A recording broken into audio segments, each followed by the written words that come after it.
Saudara, polisi tetapkan 4 tersangka dalam kasus penculikan balita di Kota Makassar yang kemudian ditemukan di wilayah Jambi. Balita yang sempat diculik 3 kali berpindah tangan.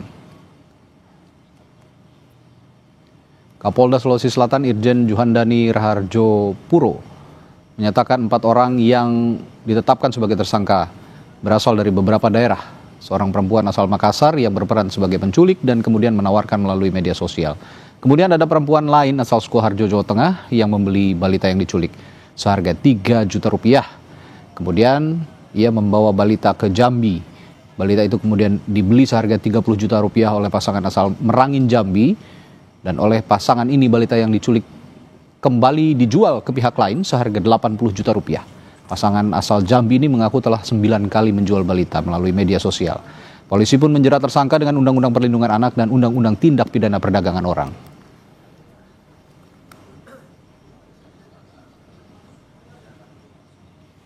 Untuk mendalami kasus penculikan balita, kita sudah tersambung dengan Kasat Reskrim Polrestabes Makassar, AKBP Devi Sujana. Selamat sore, Pak Kasat. Ya, selamat sore, Bu Aude. Iya, Pak Kasat, saya mau tanya dulu, sebenarnya dari korban anak ini, awalnya bagaimana bisa diculik? Kemana orang tua balita ini? Ya, jadi kami menerima laporan terkait dengan peristiwa ini hari Minggu kemarin, tanggal 2, tanggal 3 ya. Jadi setelah dilakukan penyelidikan diketahui bahwa anak ini pada saat sore bermain di taman bermain. Nah, sementara orang tuanya, ayahnya sedang bermain tenis. Jadi antara lapangan tenis dengan tempat bermain itu bersebelahan. Nah, karena mungkin orang tuanya asik bermain tenis sehingga anaknya tidak terpantau secara fokus ya. Oke, nah, lalu kemudian? Ya. Kemudian tiba-tiba bisa diculik itu? Modusnya pelaku ini, jadi pelaku ini juga kebetulan dia punya anak kecil yang tidak berbeda jauh umurnya dengan korban sendiri. Nah, jadi pelaku ini mengarahkan anaknya juga, anak kandungnya untuk bermain-main dengan korban. Sehingga ketika sudah dekat antara PO ini, antara korban dengan anaknya, kemudian diajaklah anak ini untuk ikut ke kediaman dari pelaku tersebut. Berarti sehingga kalau kita ketahui ya dari video itu sama sekali tidak ada ketakutan ataupun perlawanan dari korban karena sudah terlebih dahulu ada dekat ya. Berarti artinya si pelaku yang pertama ini sudah mengamati gerak-gerik atau random saja nih? Sebenarnya dari pengakuan itu dia sudah berniat untuk mencari korban, akan tetapi untuk TO-nya random. Jadi hari itu emang dia sudah berniat untuk mencari korban untuk mendapatkan uang, tapi untuk korbannya random ya. Itu semuanya jaringan ada dari Makassar, diculik, kemudian dijual lagi ke Jawa, dipindahkan lagi ke Jambi. Ini semua dalam satu jaringan kah, Pak Devi? Ya, jadi perlu disampaikan juga bahwa antara pelaku pertama dengan yang kedua yang kita amankan di Jawa Tengah, di Sukoharjo, dia tidak saling mengenal awalnya. Nah, mereka mengenal dari salah satu grup medsos. Di sana grup Facebook ada biasanya menjelaskan di sana dibahas tentang adopsi anak dan sebagainya. Nah, akan tetapi orang yang kedua yang kita amankan di Jawa Tengah ini sering memposting ataupun sering menawarkan anak-anak untuk diadopsi. Nah, itu dari sanalah mereka saling kenal. Nah, kemudian antara pelaku yang kita amankan di Jawa Tengah dengan juga yang di Jambi, mereka emang sering melakukan transaksi sebelumnya. Oke, jadi artinya adalah ada orang yang mencari untuk anak yang diadopsi begitu. Lalu kemudian hal ini dimanfaatkan, betul. Atau memang bukan ada hal yang ada yang tadi adopsi, jangan-jangan ya memang untuk perdagangan orang saja, perdagangan balita? Ya,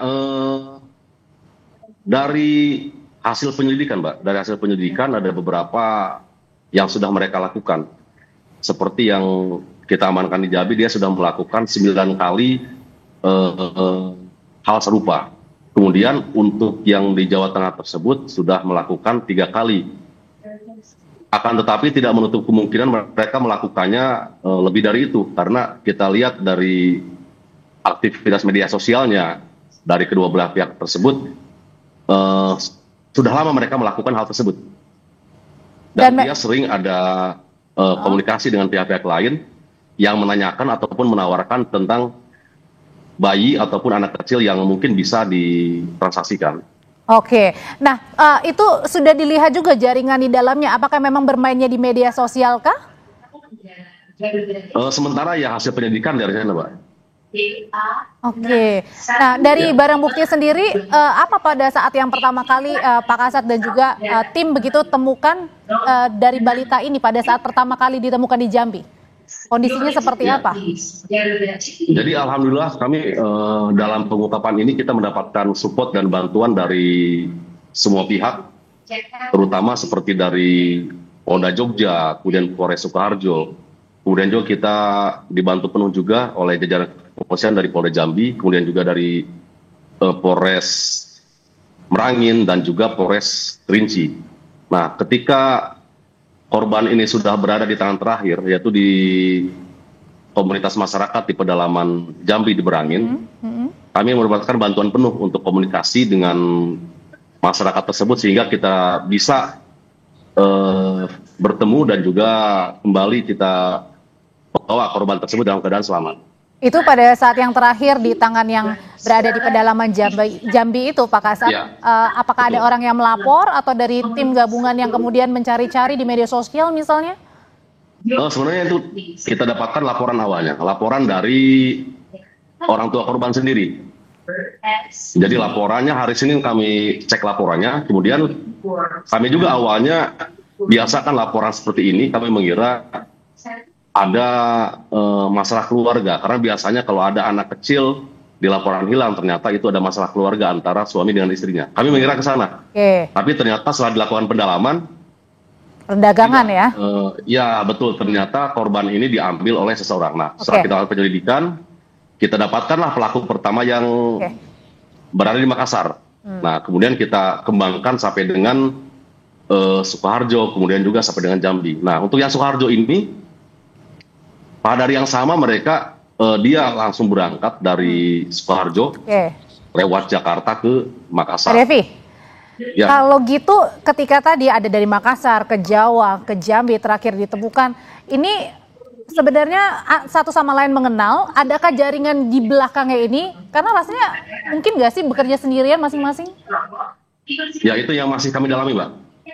Masih kami dalami, kami pelajari juga, kami juga berkoordinasi dengan Bareskrim, Direktorat TPPO, kemungkinan adanya dia terlibat dengan jaringan di atasnya ataupun jaringan lain ya mungkin, karena kan dari bahasa penyelidikan, dari yang di Jambi sendiri dia sudah melakukan transaksi dengan 9 anak kecil. Nah kita belum tahu juga ini anak ini dari mana berasal, kemudian juga dia transaksikan kemana. Ini masih kami dalami, kami berkoordinasi juga dengan Bareskrim juga. Kita tunggu pengungkapannya lebih dalam. Terima kasih Kasat Reskrim Polrestabes Makassar, AKBP Devi Sujana.